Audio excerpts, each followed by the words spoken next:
자, 19번까지 했죠. 20번. 틀린 것은 했습니다.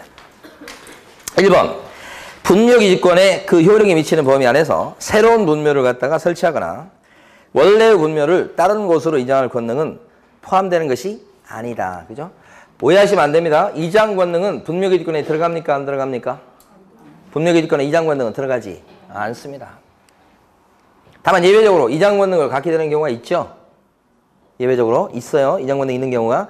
원칙과 외로 혼동하시면 안 돼. 이거 어떤 경우예요? 종중묘지. 집단묘지요. 집단묘지 같은 경우는 분묘기지권에 인정을 하는 그 범위를 어떻게 인정을 해요? 포괄적으로. 전체적으로. 그렇게 인정을 하다 보면 분묘기지권에 미치는 범위 안에서 이렇게 막 이삭하고 막 이렇게 이삭하고 그래도 이건 변함이 없잖아요.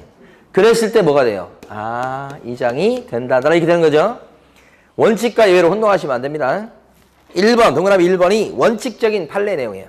원래 이장 권능은 포함되는 게 아니다. 이 말이에요. 2번, 최종으로 연장을 받은 설치기간이 종료한 분묘 연구자는 설치기간이 만료되고 나서 1년 내에 분묘에 설치된 시설물을 갖다가 철거시켜야 되겠다. 그랬잖아요. 1년 내에 철거하게끔 되어 있습니다. 안 하면 형사처벌입니다. 3번, 분묘기지권에 효력이 미치는 지역의 범위 내에서 기존의 분묘에 합장해서 단분 형태의 묘를 설치하는 것은 인정이 안 되죠. 단분 형태든 그 다음에 쌍물 형태든 인정이 안 된다.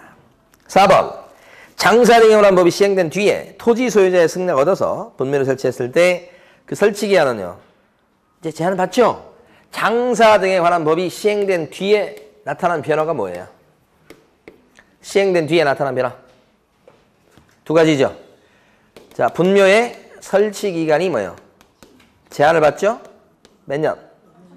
30년 이렇게 제한받고 또 한 가지는 장사 등에 관한 법이 시행된 뒤에 남의 땅에 함부로 분묘를 설치한 사람에 대해서 20년간 평원 공연하게 묘를 써왔다고 해도 시효치를 인정하지 않겠다. 그게 변화된 내용이죠.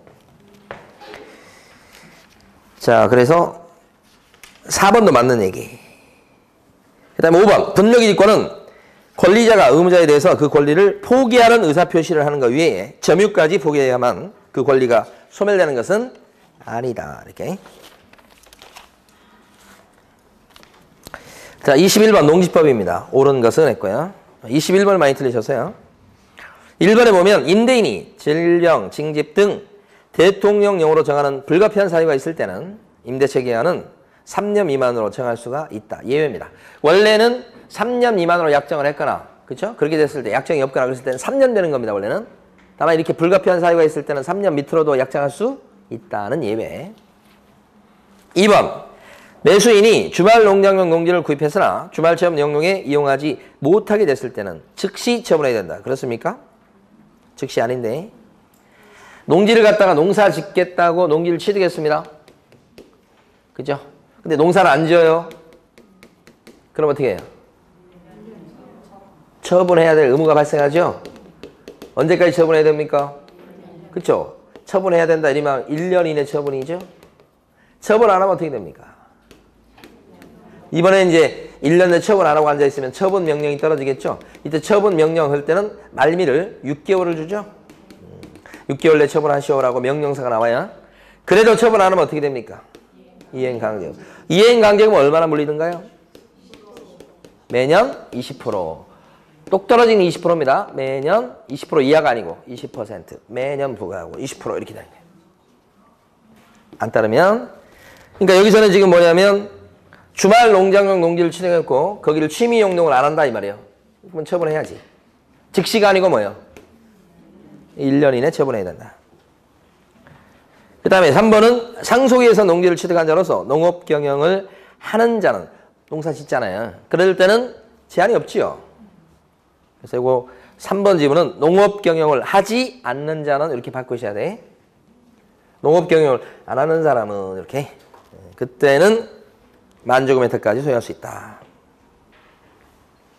4번 지문은 농지는 매수인이 농지 취득 자격 증명을 받지 못한 경우에 농지에 대한 매매 계약도 무효다. 그랬어요. 농지 취득 자격 증명을 받지 못하면 등기는 안 나겠죠. 농지에 대해서. 그러나 농지에 대한 매매계약 자체가 무효로 되는 것은 아니죠. 그 다음에 이제 5번. 농지 전용 협의를 마친 농지를 매수하는 경우 농지 취득 자격 증명이 필요하다. 농지 전용 협의 이 말 나오면 어떻게 돼? 협의. 농지증 필요 없습니다. 전용 협의 이 말 나오면 농지증이 필요 없고 이렇게 되거든요. 전용 협의가 아니고 농지 전용 허가 또는 신고한자가 농지를 취득하는 경우 이렇게. 이때는 농지증이 뭐예요? 필요하죠. 필요한가 이렇게 돼요. 요거 꼭 구별하셔야 되고 허가나 신고는 필요하고 협의는요 필요 없고 또 한 가지 경매로 낙찰을 받을 때는 농지증 있어야 되죠. 매각 결정기일까지. 근데 담보권자가 농지를 낙찰받는 경우 담보 농지 취득이다 그랬을 때는요 필요 없습니다. 담보권자가 일시적으로 취득하는 거잖아요. 필요 없습니다. 이렇게. 22번 기업권요. 국내의 토지를 소유하고 있던 외국 사람이 그 토지를 매각합니다. 팔아먹어요. 취득할 때나 외국인 특례가 적용되는 거죠. 팔 때는요 적용이 없어요. 2번 니은번 외국인 등이 건물의 소유권을 취득하는 경우 외국인 특례에 따른 취득신고를 해야 되겠다. 건물도 규제하는 거 맞죠? 토지만 규제하는 게 아니고 이제는 취득신고는 토지, 건물, 주택 공급, 그 다음에 또 지위 이런 거 다 대상입니다. 건물도 들어갑니다.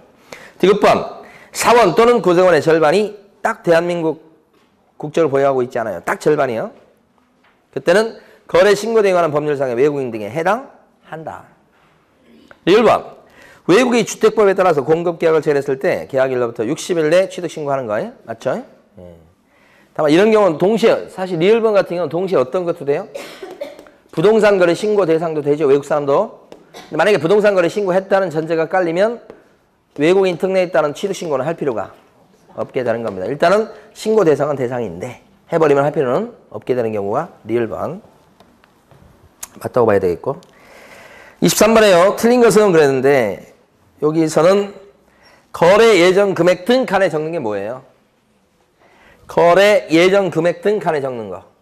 세 가지인데 거래 예정 금액, 그 다음에 개별 공시가, 그 다음에 건물의 공시가격 세 가지를 적는 거죠. 다시 한번 거래 예정 금액 등 칸에 적는 거 세 가지. 예정 금액, 개별 공시가, 건물의 공시가격 이렇게 되고요. 중개보수는 기재 항목이 따로 있죠. 그래서 1번이 틀린 거고요. 2번에 대상물건 표시란에서는 중요한 것들이 뭐냐면 위반 건축물 이런 거 적고 그 다음에 방향 이런 거 적고 내진 이런 거 적고 뭐 하나 더 얘기한다면 용도 이렇게 거기 안 나와 있지만 용도까지. 3번에 실제 권리관계 또는 공시되지 않은 물건을 권리관한 사항은 크게 두 가지 적어주죠.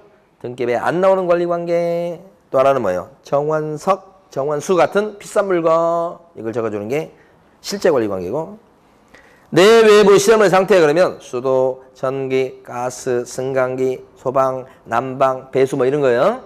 맞습니다. 그래서 입지 조건 그러면 5가지 기억하셔야 되는데 입지 조건란에 적는 건 뭐예요?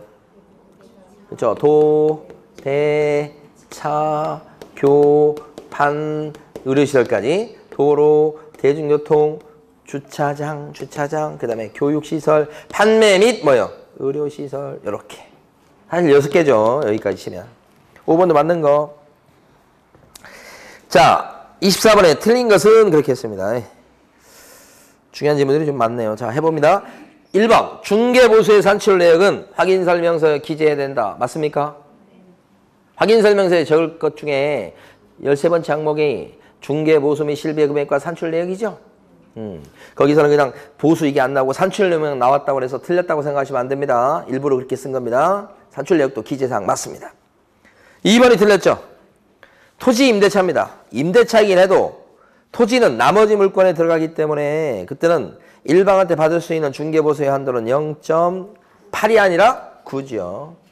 토지 매매도 0.9, 토지 임대차도 0.9, 매매 교환 임대차 다 0.9, 나머지는 0.9 밖에 없죠.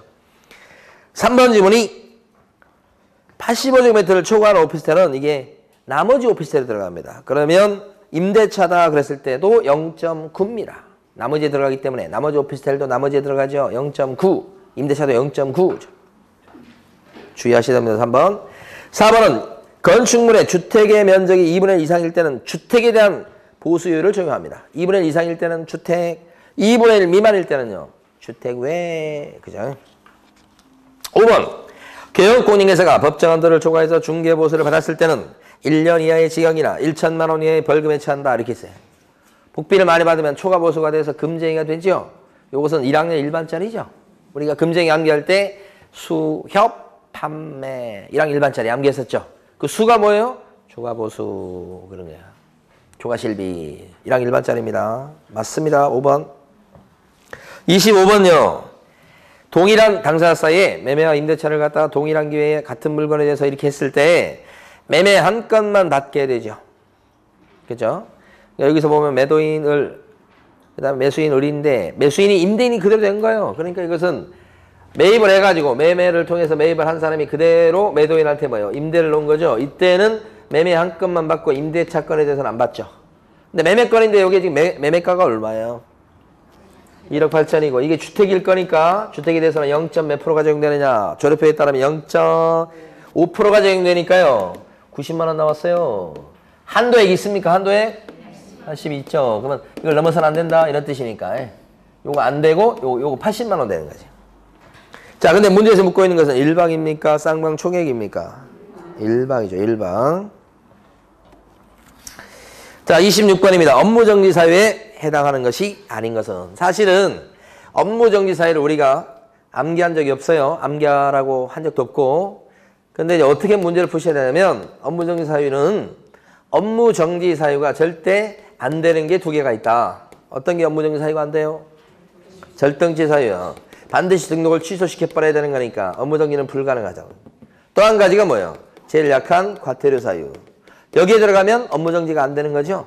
그래서 이걸 통해서 이건 암기하셨을 거예요. 암기하셨을 거고 주로 100과입니다. 이거 주로. 그러니까 1번에 보면 26번에 1번 국토부령이 정하는 전속중개계약서에 의하지 않고 전속중개계약을 체결했다. 이렇게 되면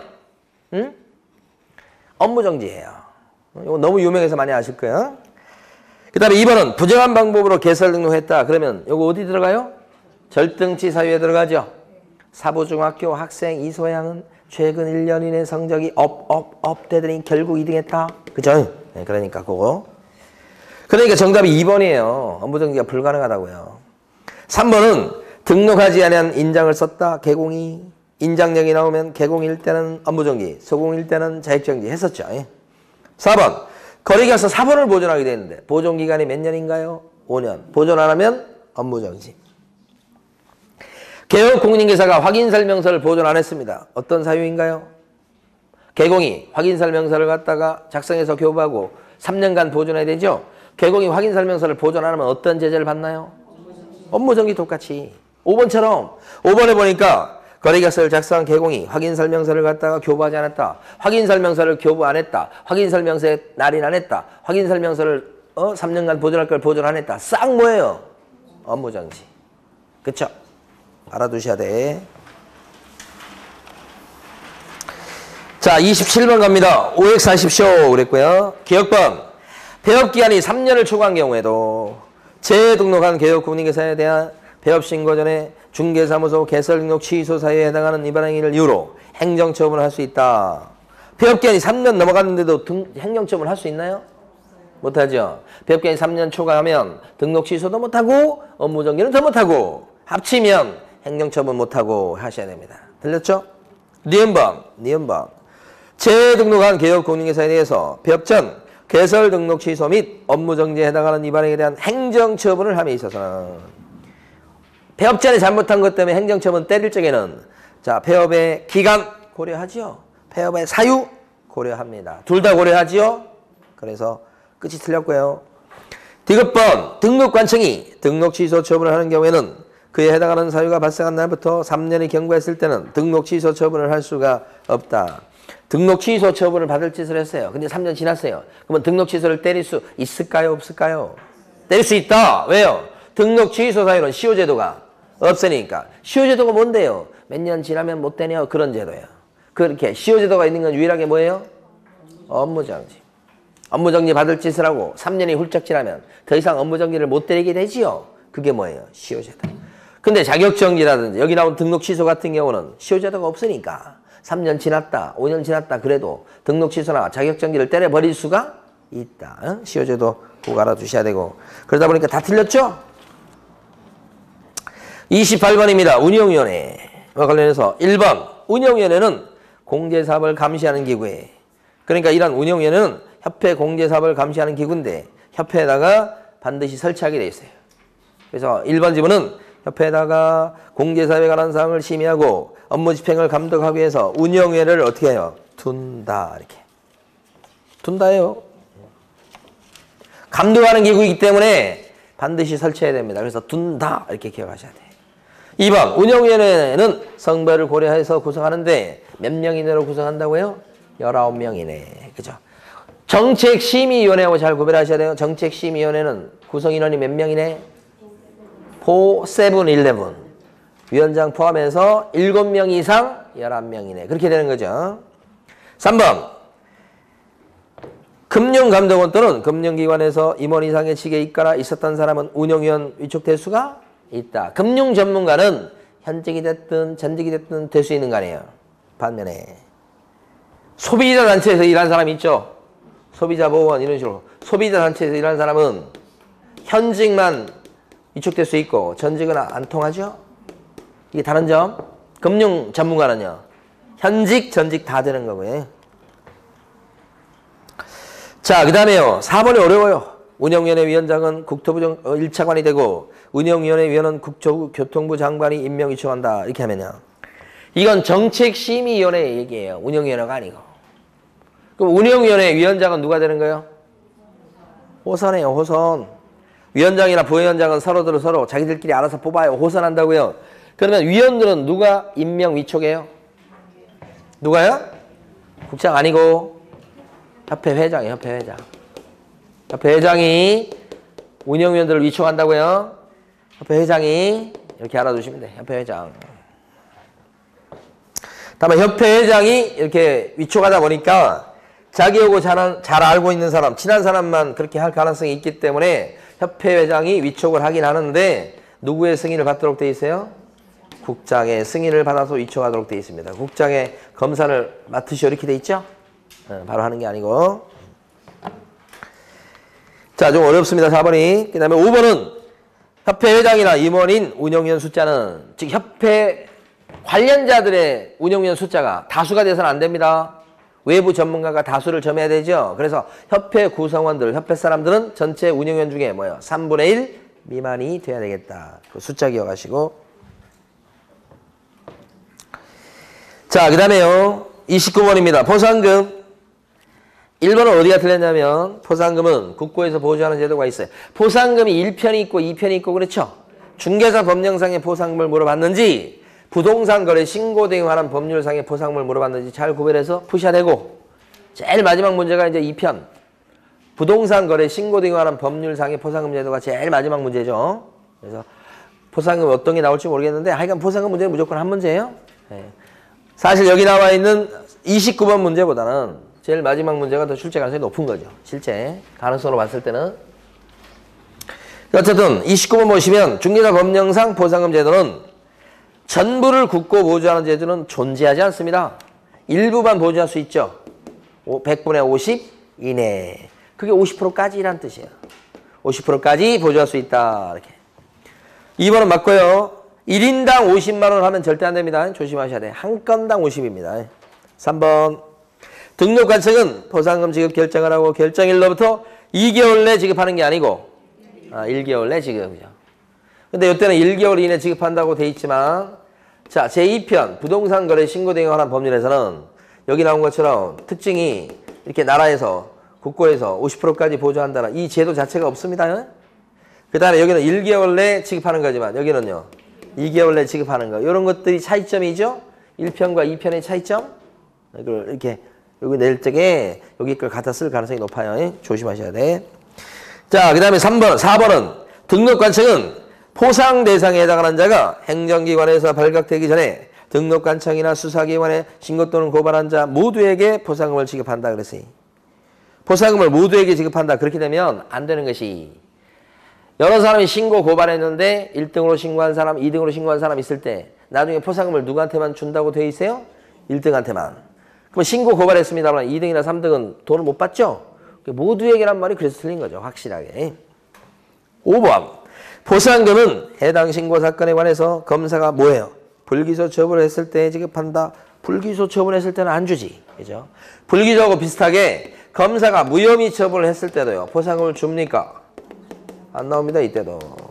기출문제에 나왔던 것처럼 불기소 처분했다. 사실 좀 문제가 있어요. 사실. 그래도 어쨌든 불기소 처분했다. 그래도 포상금은요. 안 나온다. 포상금 안 나옵니다. 이게. 그런데 그 반면에 무죄 판결을 받았다. 이런 것이 지문에 계속 나오고 있어요. 무죄 판결 받으면 그 전에 공소 제기가 됐다는 얘기예요. 공소 제기가 됐으니까 재판 넘어가서 무죄 나오고 이렇게 한 거야. 무죄 판결 나도 어떻게 포상금은 받지요. 공소 제기된 게 있기 때문에 무죄 판결 받았을 때는 포상금 나오고 무혐의는 안 나오고 이거 잘 구별하셔야 돼요. 자, 그 다음에 30번입니다. 1년 이하의 징역이나 1천만 원 이하의 벌금에 처할 수 있는 사유가 아닌 것은 그렇죠? 1번에 나와 있는 서로 다른 2개 이상의 계약서를 작성했다. 요건 어떤 글자를 따서 내용을 암기해 썼나요? 요 내용은 거자죠. 거자. 거자는 내용이 두 가지인데 뭐예요? 거짓 기재. 다운 계약서나 업 계약서 쓴 거 얘기합니다. 거짓 기재. 두 번째는 뭐예요? 이중 계약서 작성이죠. 계약서요. 이중 계약서 작성. 그러니까 세무서에 사업자 등록 신청할 때 들어간 임대차 계약서랑 진짜 임대차 계약서 두 개가 있는 경우가 꽤 있다고요. 세무서 들어가는 계약서랑 그죠? 진짜 계약서가 이렇게 두 개로 나눠지는 거 이중 계약서죠. 이러면 안 된다고요. 만약에 이걸 갖다가 개업 공인중개사가 이중 계약서나 또는 거짓 기재했다. 그러면 개공은 어떤 제재 받고요? 절등치가 아니고 임등치고 소공이 다운 계약서나 업 계약서를 쓰거나 또는 이중 계약서를 작성하면 어떤 제재를 받고요? 자격 취소가 아니고 자격 정지다. 무조건 시험에 나오는 겁니다. 이 제재가. 그러니까 이런 다운 계약서나 업 계약서나 이중 계약서를 썼을 때 징역으로 처벌하는 거 있습니까? 벌금 물리는 거 있습니까?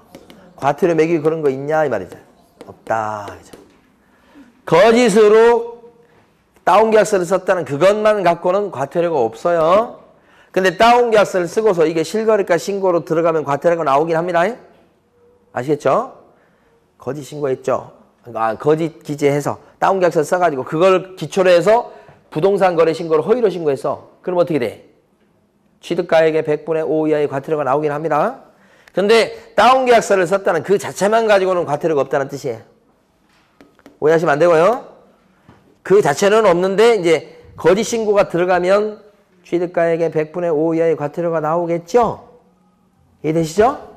그래서 더 나가서 그거 하고 단순히 그냥 다운 계약서 썼다 그랬을 때는 이것도 없다 하는 거예요. 자, 그 다음에요.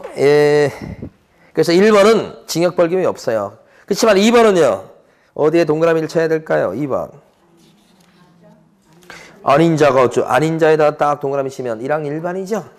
1학년 일반인 아닌 비양화. 임시이사 2등 이소는 수협에서 판매하는 사이다차를 좋아한다. 요거 했었잖아요. 3번은 어디에다가 동그라미를 딱 쳐야 될까요? 아랍의 숫자 2하고 뒤에 뭐요? 소 이렇게. 4번은요. 어디에 동그라미 칠까요? 몇 자? 이렇게. 5번은요. 임시. 그렇죠. 다 1학년 일반짜리들입니다. 자, 31번 가시겠습니다. 31번에 1번 보면 여기까지 한 번도 나온 적이 없어요. 과태료는 질서 위반행위 규제법에 따라 부과 징수한다. 징수 얘기 나왔죠? 부과 징수는 어느 법에 따라 부과 징수한다고요? 질서 위반행위 규제법. 근데 같이 볼 것은 과태료 매기는 부과 기준은 뭘로 정하죠? 부과 기준? 대통령령. 과대. 부과 기준, 과태료 부과 기준 그러면 대통령령. 과태료 부과 징수 절차 그러면 질서 위반행위 규제법. 구별하셔야 되지. 2번. 폐업장 개공에 대한 과태료 처분의 효과는 이런 거 나오면 너무 좋아요. 과태료 처분의 뭐예요? 효과는 언제부터 1년간 승계되는 거예요? 처분일로부터 1년이지. 폐업일 아니고 처분이. 그걸 우리가 암기할 때는 효, 처, 일승. 그죠? 이걸 꼭 써먹을 수 있으면 좋겠습니다. 시험장에서. 효, 처, 일승. 3번요. 2번이 틀린 겁니다. 그래서 폐업일이 아니고 처분일. 3번. 최근 1년 내 이 법에 의해서 3번 업무 정지를 받은 경우 그리고 나서 다시 과태료 처분에 해당하는 행위를 했습니다. 다시 뭐요? 이거 뭐예요? 좀 어려워요, 이게. 지금 업무정지를 내리 3번 받았죠? 그다음 업무정지를 내리 3번 받고 다시 뭐요? 과태료 받을 짓을 한 거죠? 최근 1년 이내 몇 번 누적된 겁니까? 4번. 4번 누적됐을 때부터 뭐가 돼요? 임등치. 그러니까 등록 취소할 수 있다 이런 뜻이에요. 아시겠죠? 등록 취소할 수 있다 그러니까 등록 취소 안 하고 뭘 때릴 수 있어요? 업무정지. 때릴 수 있죠? 그래서 정답은 업무정지 명할 수 있다고 했으니까 맞는 거예요. 예? 이거 절등치 아니라고 질문하면 안 돼, 이제. 옛날 다 설명했어. 예? 이것 때문에 절등치라고 생각하면 안 돼요. 더 이상 설명드릴 시간이 없어. 이거 아니요. 끝에가 뭘로 끝나야 절등치야, 하여간? 업으로. 업으로 끝난다. 이러면 어떻게 돼? 다시 업무정지 받을지. 이건 뭐예요? 이건 업으로 끝났지만 절등치 아니잖아. 3번이 안 되기 때문에. 그러니까 어떻게 돼요? 임등치, 이것도. 임등치입니다, 이것도. 4번. 벌금과 과태료는 병과할 수 있다, 없다? 없다. 벌금 물리고, 과태료 물리고, 그러면 죽어버려요, 우리 중개사법은. 그렇게는 못 살아. 그런 뜻이에요, 이게. 최근에 어떤 그 대통령은 징역 살고 벌금 100억 받고 그러더라고요. 그게 법에 따라서 그렇게 되어 있으면 가능해요. 근데 우리 중개사법은 그런 게 없다고. 중개사법에서 징역도 살리고 벌금도 물리고 그런 거 없다고. 벌금 물리고 과태료도 물리고 그런 거 없다고 중개사법은. 없으니까 못하는 거야. 단지 그뿐이요. 있으면 할 수 있어. 자, 그 다음에요. 5번 양벌 규정은 소속 공인중개사가 과태료 부과 대상인 행위를 했을 때 적용되지 않는다. 이게 무슨 얘기냐면 소공이 과태료 물었으니 계공 너도 과태료야. 그런 게 없다고 해요. 양벌 규정이라고 하는 것은 소공이나 보조원이 징역 벌금 받을 짓을 했으니까 덩달아 그것 때문에 계공도 벌금으로 같이 처벌하겠다. 그게 양벌 규정이지. 과태료하고는 양벌 규정하고는 아무 관련성이 없다는 뜻이. 기출문제 2번이나 나왔던데요. 5번 같은 거 틀리시면 안 됩니다, 이제. 32번 틀린 것은 그렇습니다. 부동산 거래 신고할 때 부동산 거래계약서 4번을 제출합니까? 제출하지 않습니까? 일반적으로 실거래가 신고할 때 계약서 4번 내요, 안 내요? 안 내는 겁니다. 다만 예외적으로 계약서 4번을 내는 경우가 있긴 있죠. 예외적으로. 어떤 경우에요? 어떤 경우에 거래계약서 4번을 첨부하게 돼 있어요? 어떤 경우에? 신고를 일방이 거부했을 때죠. 일반이 거부했을 때 그때는 계약서 4번을 내는 게 있긴 있죠. 근데 그거 아닌 한 원칙적으로 거래 신고할 때는 계약서 4번 첨부하지 않습니다. 2번 소공은 전자문서로 부동산 거래계약 신고서의 제출을 대행할 수 있다. 그럴 수 있나요? 전자문서로 안 돼. 제출할 수 없죠? 그래 맞는 거예요. 소공이 제출 대행을 할 수 있지. 근데 전자문서는 못한다 이 말이에요. 3번 당사자 중 일방이 국가나 지방자치단체 또는 대통령령으로 정하는 LH공사 그런 경우에는 누가 신고해야 돼? 국가 등이 신고해야지. 4번 개업공인중개사가 부동산 거래 신고를 하는 경우 당사자는 신고서에다가 서명 또는 날인하지 않는다. 개공이 신고한다는 얘기는 중간에 개업공인중개사가 계약서 써주고 중개활동을 했다는 얘기예요. 그럴 때는 당사자는 신고 의무 자체가 없죠. 당사자는 신고서에다가 서명 또는 날인 안 합니다. 그래서 4번 맞는 겁니다. 5번 부동산 거래 신고를 받은 신고관청은 신고 내용을 확인한 뒤에 신고인에게 신고 필증을 어떻게 주죠? 지체 없이 발급이요. 이렇게. 자, 33번요. 정정 신청할 수 있는 사항에 해당되지 않는 거. 자, 정정 신청 사항을 물을 수도 있고 변경 신고 사항을 물을 수도 있는데 여러분들은 정정 신청 사항은 이건 그냥 거들떠보지 마시고 어떤 것만 기억하세요? 변경 신고.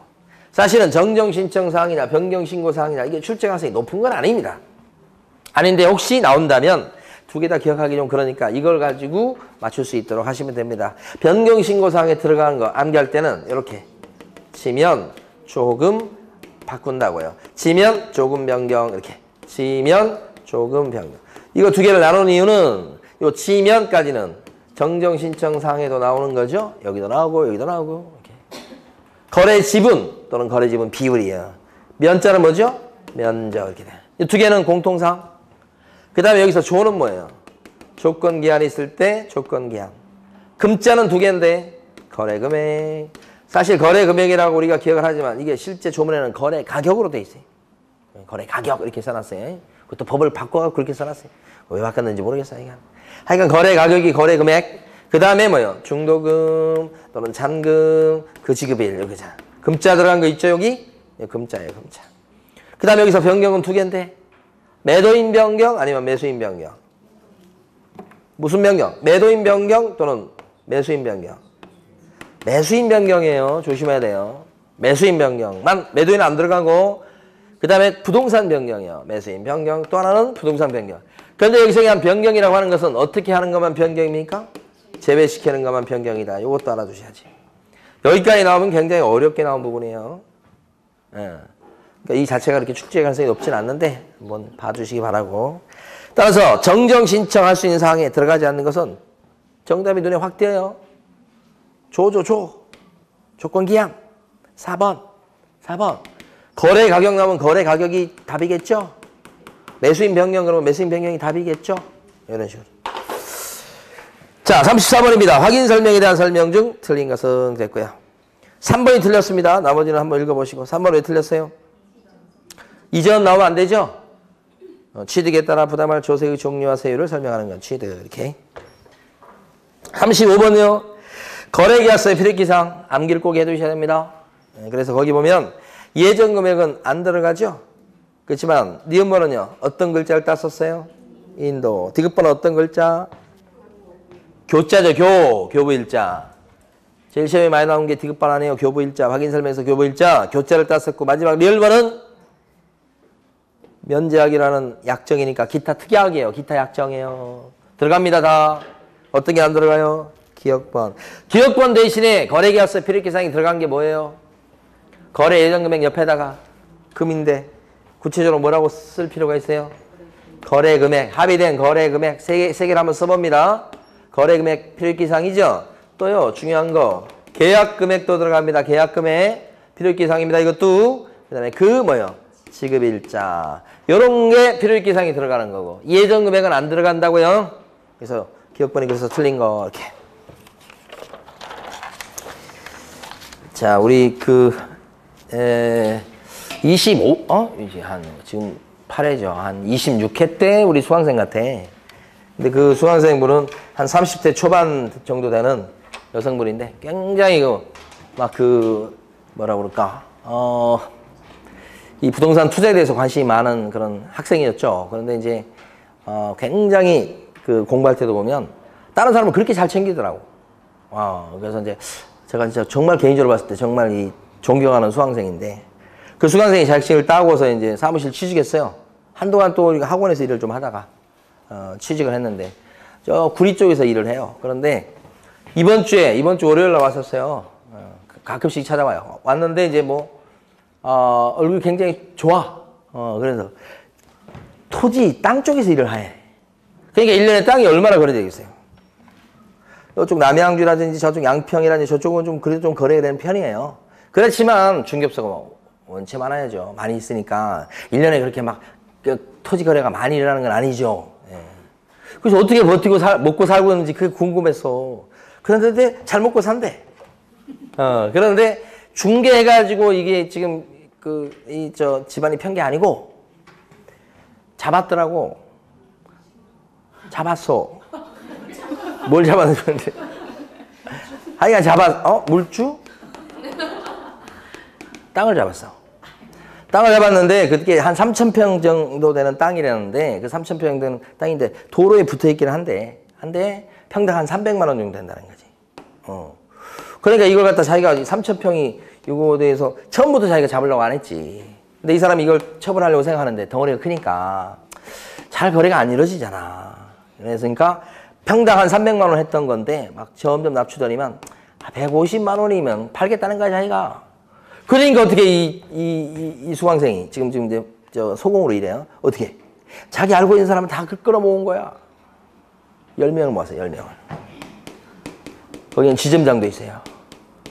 근데 워낙 이 다른 사람한테 이게 너무 잘해가지고 10명을 금방 모은 거야. 그래가지고 이걸 샀어요. 대출 받아서 샀지 또. 자기 돈 얼마 안 들어갔어요. 그런데 요렇게 최근에 잡은 게 아니에요. 그리고 나서 땅값이 또 올랐어. 그러니까 살 때도 싸게 샀잖아 지금. 또 올랐지. 그래가지고 중개사무실에서 일을 하는데 계약이 없어도 맨날 콧노래 부르고 그 다음에 스트레스가 없으니까 무슨 얘기면 벌어놨는데 지금 여기는 건수가 있어야 자기가 받아가거든. 그런데도 기분이 좋아. 이미 벌어놨는데 수억을. 그렇다니까. 그러니까 이것뿐만 아니라 저는 부동산 시장에서 여러분 자격증 공부하고 이런 거 참 잘하는 일이라고 생각해요. 물론 장사 안 되는 부동산도 많고 막 팔이 날리는 부동산도 많긴 한데 분명히 여러분들이 자격증을 따가지고 만약에 부동산 시장에 가면 기회는 준다 이거야. 그 기회 잡는 건 여러분 능력이야 이제. 나중에 자격증 따면 직접 거래 할 거야 안 할 거야? 해야지. 직접 거래만이 살 거리다. 그래서 부자가 되는 거지. 중개, 보수, 복비. 물론 땅은 복비가 좀 크긴 하지만 그래도 일반에서 복비 받아갖고 저축해갖고 뭐 부자 될 수 있겠어요? 그거 갖고 안 되거든. 옛날에 김포에서 그 땅 부자 된 그 사람 같은 경우도 중개, 보수 받아갖고 땅 부자가 된 게 아니야. 부자가 된 게 아니야. 사람이. 괜찮은 거 나오면 잡고. 그리고 또 뽕튀기가 됐지? 그 돈이 또 재산이 불어나니까 그런 물건을 더 많이 잡는 거야, 이게. 그 땅만 자꾸 말씀드려서 그런데 땅이 아니고 일반 주택도 마찬가지. 그런 경우가 1년에 한 번, 뭐 더 안 오면 2년에 한 번 정도씩 그런 기회가 온다면 여러분이 직접 거래해서 그거에서 수익을 낸다면 1년 연봉 나와. 그 이상 나와. 그러니까 부동산은 한 방이라는 소리를 그래서 하는 거예요. 응? 응? 안 걸리게 해야죠. 여러분 막 크게 막 그게 아니라 여러분 들여다보지도 않아요 잘. 그러니까 그런 위험성은 있지. 다 위험성이 있는데 거기에 안 걸리게끔 해야지. 자기가 직접 거래하는 형태가 되지만 자기가 지금 소공 일하고 있으니까 예를 들어서 뭐 자기 남편 이름으로 산다든지 이렇게 하면은 뭐건 상관이 있어. 에? 자 힘내시라고. 그러니까 저는 자격증이 공부하시는 저희 동생이 지금 건설회사다네요. 계속 제가 명절 때마다 만날 때마다 공부해라. 자격증 따둬라. 너 은퇴가 얼마 안 남았다 지금. 보통 일반 회사에서 건설회사에서 한 50대 초중반 되면 그냥 나와야 돼 이제. 근데 자격증 따두면 너 건설회사 다녔기 때문에 너 유리할 수도 있다 너. 은행 지점장들이 많이 하시는 것처럼. 그렇지? 그런데도 아직까지도 안 따고 있어. 바보예요 바보. 나중에 가면 왜 그걸 느끼냐면 얼마 전에 제가 어떤 학원 지금 잊어먹었어. 갔는데 그분이 오셔가지고 자기가 옛날에 이거 공부를 하려고 했는데 그 당시는 자기 직장이 튼튼했어. 그러니까 막 하라고 해도 콧방귀도 안 꼈던 거야. 그리고 그 당시에는 시험이 쉬웠어 또. 아이 저거 해서 뭐해. 했는데 지금 공부하러 왔잖아. 연세가 70이 넘으셨어. 그래서 자기가 그때 안 딴 걸 후회해 지금. 근데 70 넘어도 딸 수 있을까요? 하면서 왔어 학원에 며칠 전에 이제 내년 공부하겠다고. 그러니까 딸 수 있을 때 따두고 그 다음에 분명히 일단 기회는 준다. 그 다음에 여러분 능력 문제 이제. 예? 자 36번 보십니다. 실무교육에 대한 설명 중 틀린 것은 1번 등록 신청자는 등록 신청일 전 1년 내 시도의사 또는 등록관청이 실시하는 실무교육 받아야 된다. 이거 틀렸잖아. 뭐가 틀린 거예요? 등록관청 나오면 안 돼. 실무교육은 교육의 실시권자가 등록관청이 시도의사 또는 등록관청이 실시권자가 되는 게 무슨 교육이야? 직무교육이지. 그거 혼동하시면 안 되고. 나머지 다 맞는 얘기들. 자, 요 중에서 또 출제가 안 돼서 좀 유력하게 꼽아보는 게 뭐냐면 5번에 나와 있는 지침요. 지침. 자, 실무교육의 전국적 균형 유지를 위해서 필요하다고 인정하면 실무교육의 지침을 마련해서 시행할 수 있다. 이렇게 돼 있죠? 누가 지침을 만드는 거예요? 국장. 여기 아직 안 나온 거예요. 37번이요. 반환침의 이행 보장을 위한 제도 중 설명 중 옳은 것은 1번 교육공인에서는 계약금 등을 자기 명의로 개공 명의로 예치했을 것을 당사자한테 권고할 수 있다. 자 2번 공탁금을 예치받은 법원은 예치 명의자가 될 수 있다. 공탁기관은 예치명의자 될 수 없죠? 예치명의자는 누구요? 정말 마지막이네. 예치명의자는 누구야? 예치명의자 그러면 매년 시험에 나온다고 그랬었잖아요. 빠질 수가 없어요. 예치명의자 그러면 개공, 그 다음에 또요? 대통령령으로 정하는 사람 이렇게 되죠. 대통령령으로 정하는 사람이 6명. 은, 공, 신, 보, 채, 전 이렇게. 은행료, 또요? 공제사업자요, 또요? 신탁업자요, 또요? 보험회사요, 또요? 채신관서, 전문회사. 개공까지 치면 총 7명, 7명만 예치명의자가 될 수 있으니 특히 조심할 것은 이 7명 빼고 그 밖에 제3자는 일체 예치명의자가 될 수 없습니다. 개공은 될 수 있습니다만 소공은 될 수 없다는 거. 당사자인 매도인과 매수인은 어때요? 공정성에 문제가 있죠? 될 수 없다는 거. 네, 이걸 꼭 기억하시고. 공탁기관 여기는 될 수 없어요. 공탁기관 없죠? 여기서 얘기한 공은 뭐예요? 공제사업자입니다. 공탁기관이 아니고 공제사업자 협회 얘기합니다. 공제사업자를 문제를 할 때 공인중개사 협회라고 내기도 합니다. 협회가 공제사업자입니다. 3번에 있는 우체국은요. 예치기관 될 수 있죠? 예치명의자하고 예치기관은 달라요. 예치기관은요. 예치 업무를 봐줄 수 있는 기관이고 금고입니다. 금고. 예치기관 될 수 있는 건 어디예요? 금융기관, 공제사업자, 신탁업자 등이죠. 어디 가요? 예치기관. 금, 공, 신, 등. 여기 나와 있는 등자 요것 때문에 예치 업무를 받을 수 있는 예치 업무를 봐주는 기관은 싹 들어가죠? 그래서 우체국도 들어간다고 해석하는 거예요. 보험회사도 들어간다고 해석하는 거예요. 등자가 있기 때문에 예치기관은 다 될 수 있어요. 그러니까 이것은 별 문제가 안 돼요. 사실은. 예치기관은 다 돼요. 그러니까 예치명의자하고 구별하시고. 그 다음에 4번. 변호사는요. 예치명의자 될 수 있을까? 안 되는 겁니다. 5번. 매도인, 임대인 등은 금융기관, 신탁업자가 발행하는 보증서를 예치명의자한테 교부하고 예치된 계약금 등을 미리 수령할 수가 있다. 아, 이거 사전 수령하는 제도가 있죠? 사전 수령하려면 뭐가 반드시 필요합니까? 미리 돈을 빼오려면 보증서가 필요하죠? 보증서. 이 보증서는 누가 발행하는 보증서가 있어야 되나요? 금융기관하고 신탁업자가 아니고 보증보험회사죠. 금보가 발행하는 보증서가 있어야 되죠. 이러한 보증서를 누구한테 갖다 맡겨야지만 사전 수령할 수 있나요? 예치명의자한테. 예치명의자죠. 거기는 신탁업자 때문에 틀렸습니다. 38번이요. 금쟁이 중 틀린 것은 이렇게 했고요. 2번 지문만 보겠습니다. 2번 지문에 보면 개업 공인중개사가 소유자로부터 거래에 관한 대리권을 수여받은 대리인과 거래 행위를 했어요. 대리인과 계약을 해도 거래해도 직접 거래가 되지요. 수임인과 계약을 하고 거래해도 직접 거래가 되지요. 대리인과 하나, 수임인과 하나, 본인과 앉아서 하나 다 뭐예요? 직접 거래. 근데 이거랑 위임을 받아 대리권을 수여받아 매수 의뢰인, 임차 의뢰인과 계약을 했다. 요거는 틀린 거죠. 위임을 받아 대리권을 수여받아 그러면 개공이 대리인이 된 거죠. 이번에는 대리인과 한 게 아니고 대리인과 한 것은 직접 거래. 근데 대리권을 받아 그 다음에 위임을 받아서 의뢰인과 하는 것은 직접 거래가 아니고 뭐라고 불러요? 일방대리. 두 개를 구별할 줄 아셔야 되죠? 그 착각하면 안 되고.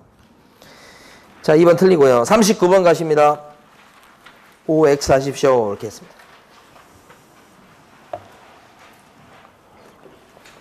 개업권.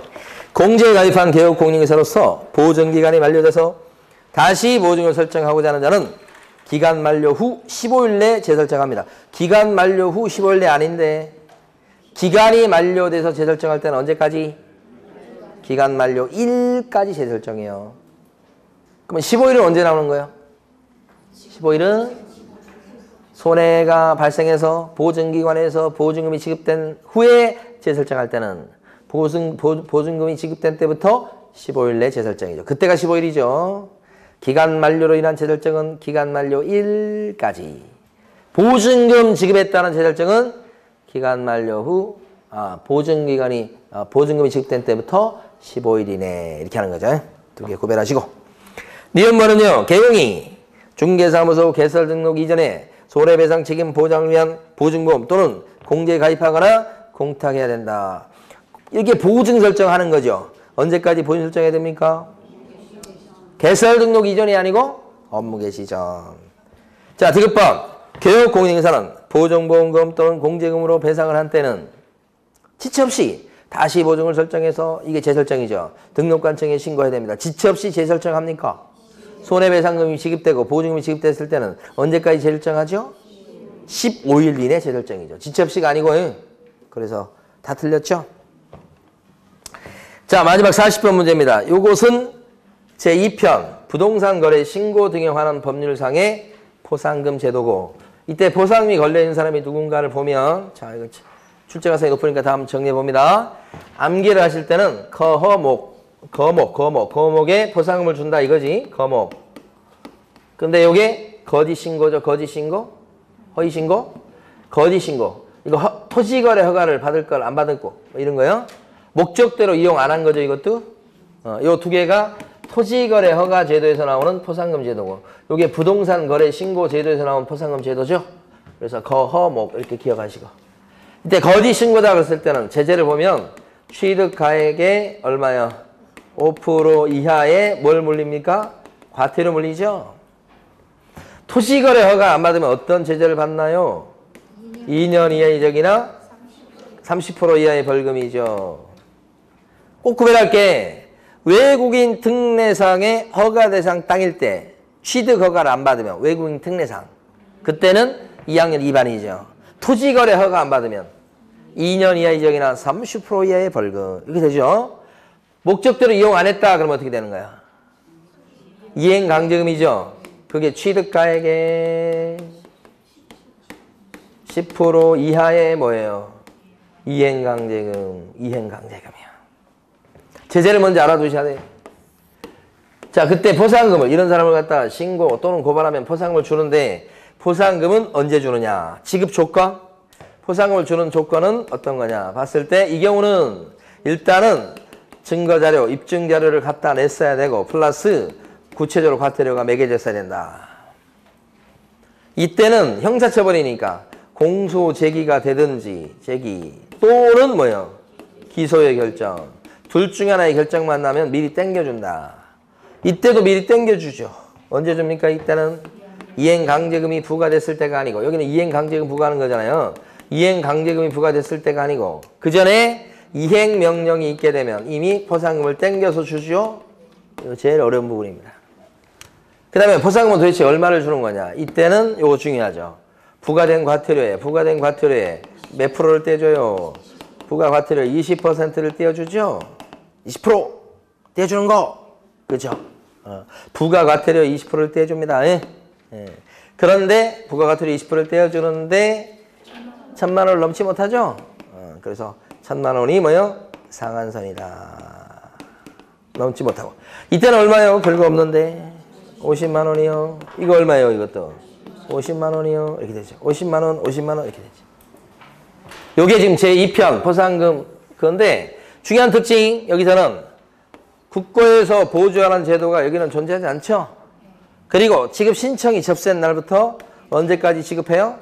2개월 이내에 지급하는 거고, 또 한 가지는 이 반응이 관여자라든지 공무원이라든지 익명으로 신고하고 고발한 사람, 이런 사람에 대해서는 포상금을 안 줄 수도 있다. 그런 게 있죠. 이 반응이자 이런 사람들은 혹시 스스로 신고 고발했다고 하더라도 포상금을 지급하지 아니할 수 있다. 이런 게 있죠. 이렇게. 그래서 1번 보면 토지거래 허가 또는 변경 허가를 받지 아니하고 토지거래 계약을 체결한 자에 대한 신고 또는 고발한 자에 대해서는 포상금 얼마? 50만 원입니다. 이거요. 2번 부동산 거래 신고를 거짓으로 한 자를 신고한 사람한테는 부가 과태료 몇 %를 띄워줘요? 10%가 아니고 뭐요? 20%. 3번 토지거래 허가 받은 목적대로 이용하지 않는 자를 허가 그랬을 때 포상금은 허가관청이 이행강제금을 부과했을 때 주는 게 아니고 이행명령이 있으면 포상금을 이미 땡겨서 지급하죠? 틀렸어요. 그 다음에 4번 신고관청이나 허가관청은 신청서가 접수된 날부터 얼마? 2개월이 아니고 1개월이 아니고 2개월 내 지급. 5번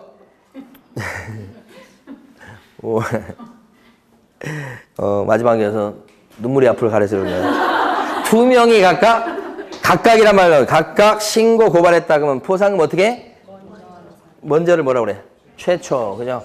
여기서는 각각 신고 고발했다 그랬을 때 포상금은요, 최초로 신고 고발한 사람한테 몰아주죠.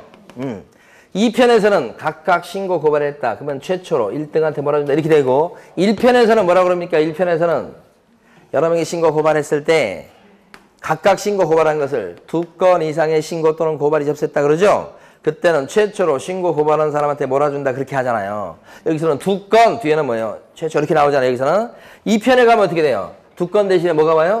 각각. 그때는 뭐예요? 최초. 균등 그러면 안 되고, 여기는 뭐 또 똑같이 공동으로 신고 고발했다 그랬을 때는 균등 배분한다 이렇게 되는 거죠. 여기도 마찬가지입니다. 공동으로 신고 고발했다 그랬을 때는 똑같이 나눠주죠. 원칙적으로. 물론 합의된 배분 방법이 있을 때는 무조건 합의가 우선하죠.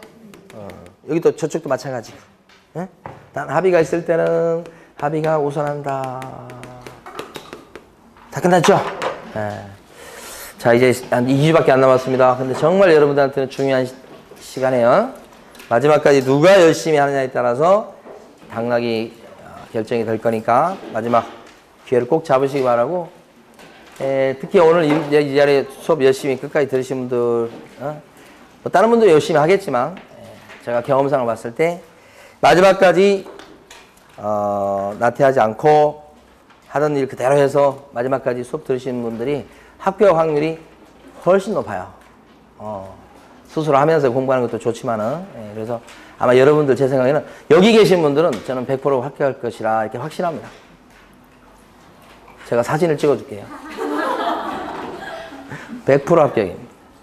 걱정하지 마시고 마무리 잘 하셔서 당일날 시험장에서 이렇게 막 좋은 컨디션 가지고 보는 것도 중요합니다. 그 전날 꼭 잘 잠을 주무셔야 되고, 그런 차원에서 한 2주 정도 남겨놨으면 너무 늦게까지 공부하시는 것보다는, 그죠? 조격을 좀 하세요. 조격. 뜨거운 물로 잠이 좀 오고 그렇게 하게끔 뜨거운 우유 좀 드시고, 그래서 수면제 드시지 말고 잠을 잘 잘 수 있도록 지금부터 조금씩 바꿔야지 갑자기 그냥 하려면 잘 안 됩니다. 조금씩 생활 리듬을 좀 바꿔가시기 바랍니다. 시험 잘 보시고 합격한 그 모습으로 뵙도록 그렇게 하겠습니다. 네, 수고 많으셨습니다. 네.